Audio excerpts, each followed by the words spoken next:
नमस्कार, मैं हूं साक्षी ममगाई। उत्तराखंड में तानाशाही की दुहाई देते हुए एक सस्पेंडेड पुलिसकर्मी की पत्नी मुख्यमंत्री पुष्कर सिंह धामी पर कार्रवाई की मांग करती है। ये महिला सवाल उठाती है कि क्या पुलिस ग्रेड पे को लेकर बड़े बड़े मंचों पर महज वादों का मंचन किया गया था या फिर आश्वासन के लिए घोषणा वाला छल दिया गया था। इनका सवाल है कि यदि सरकार की स्मृति पर समय की धूल जम गई हो तो हुक्म की सुध करवाने के लिए हल्ला क्यों न मचाया जाए। पूछना है कि कर्तव्य पूरा आप ना करें और कार्यवाही हो हम पर, आप पर क्यों नहीं। राज्य में तूल पकड़ता क्या है पुलिस कर्मियों के ग्रेड पे का मामला। कैसे 3 सिपाहियों पर परिजनों की प्रेस वार्ता ने निलंबन की गाज गिरवा दी। क्यों एक पत्नी मासूम बच्चों समेत मानसून की झमाझम बारिश के बीच आत्मदाह जैसी रूह को झंझोड़ देने वाली बात कर रही है। विपक्ष का पक्ष मसले में किसके साथ है, सारी जानकारी रिपोर्ट में मौजूद है। लेकिन पहले जरा आशी भंडारी को सुन लीजिए। माननीय मुख्यमंत्री जी पे भी कार्रवाई होनी चाहिए। उन्होंने 4600 ग्रेड पे की घोषणा कैसे कर दी इतने बड़े बड़े मंचों में जाकर। जब हम पर कार्रवाई हो तो उन पर भी कार्रवाई करो, हम तभी जाएंगे यहाँ से। दर्शकों को बता दें कि अभी आप जिन्हें सुन रहे थे ये आशी भंडारी है, जो उस पुलिसकर्मी की पत्नी है जिन्हें सोमवार को निलंबित कर दिया गया था। दरअसल सोमवार को 3 पुलिसकर्मियों को सस्पेंशन के ऑर्डर दे दिए गए। आप पूछेंगे कसूर क्या था, तो जवाब होगा कि इन पुलिसकर्मियों के परिजनों ने एक पत्रकार वार्ता के जरिए जरूरत कर दी थी सरकार को उसकी 1 साल पहले की गई घोषणा याद दिलाने की। ये घोषणा की थी चुनावों से पहले खुद मुख्यमंत्री पुष्कर सिंह धामी ने। जी हाँ, सीएम ने पिछले साल अक्टूबर में 20 साल की सेवा अवधि पूरी करने वाले 2001 बैच के पुलिसकर्मियों को 4600 ग्रेड पे देने की घोषणा का ऐलान किया। लेकिन 1 साल होने को है, सिपाहियों को 4600 ग्रेड पे का लाभ नहीं मिला। कई बार इसको लेकर बवाल उठा और आखिर में जब पानी सिर से ऊपर चला गया तो पुलिसकर्मियों के परिजन खुलकर विरोध को मुखर हो गए और कर दिया एक प्रेस वार्ता का आयोजन। इसी प्रेस कॉन्फ्रेंस के बाद माहौल टेंस हुआ है।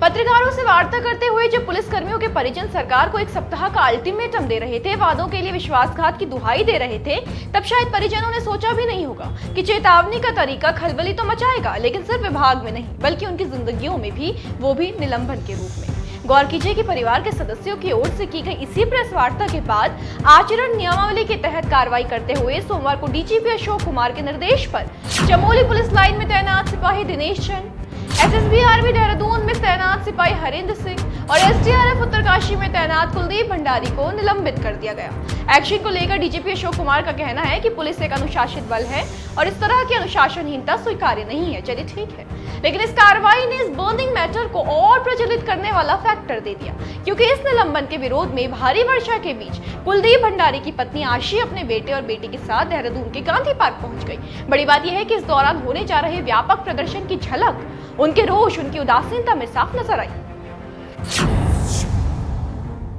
सस्पेंड किए जाने से नाराज पुलिसकर्मी कुलदीप भंडारी की पत्नी आशी भंडारी ने अपने बच्चों के साथ गांधी पार्क के गेट पर भारी बारिश के बीच धरना दिया।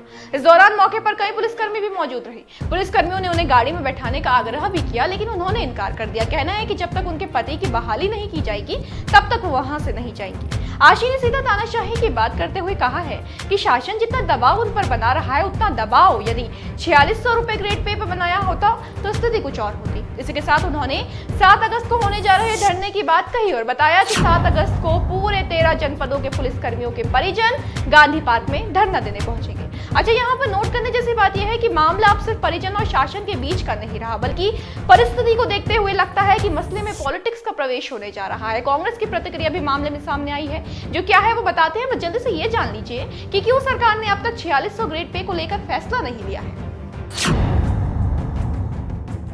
देखिए, बताया जा रहा है कि सिपाहियों के 4600 ग्रेड पे पर सरकार इसलिए फैसला नहीं ले पा रही क्योंकि उस पर वित्तीय बोझ पड़ेगा। माना जा रहा है कि अगर पुलिस विभाग में ये व्यवस्था हुई तो अन्य विभागों से भी आवाज उठनी शुरू हो जाएगी। आपको याद होगा कि सरकार ने 2 लाख रुपए देने का शासनादेश भी जारी कर दिया था, ये सोचकर कि 2 लाख एक मुश्त भुगतान से पुलिसकर्मी संतुष्ट हो जाएंगे, लेकिन हुआ इसका उल्टा।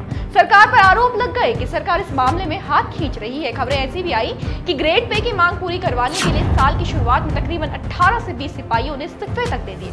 हालांकि आश्वासन के बाद पुलिसकर्मी शांत हो गए थे।